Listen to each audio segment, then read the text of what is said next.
It's a show. It's a podcast show. Welcome to the Julie Cross Podcast Show. Empowering, energising and entertaining.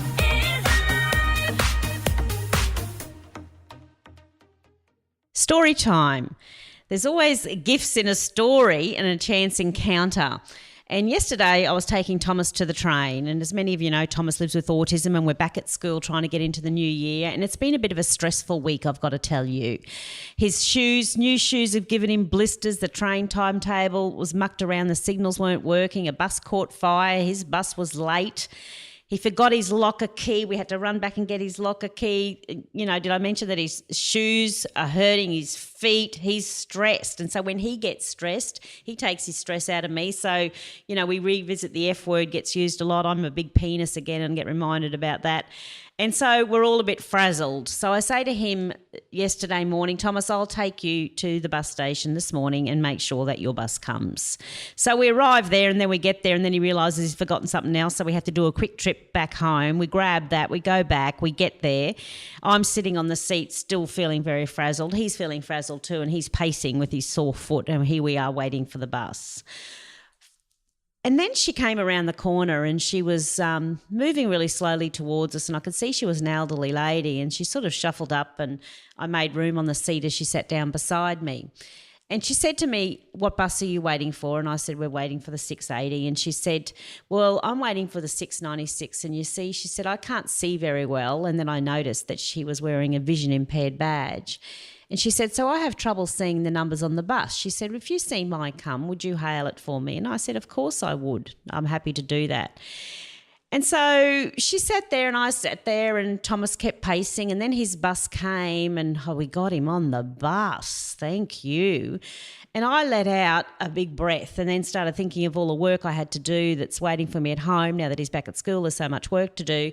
And I go to leave and then I remember this lady and I turn around and look at her and say, oh, are you going to be okay now? And she said, and she just had this look on her face and I said, look, would you prefer that I waited?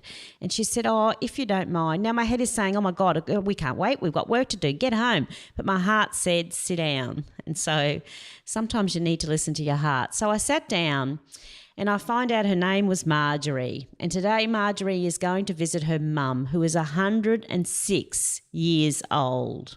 Marjorie is 82. She goes on to tell me a story about her mum, how she came over on the boat from England when she was 5 and how she met her husband in North Queensland when she was working in the butter factory in the Daintree.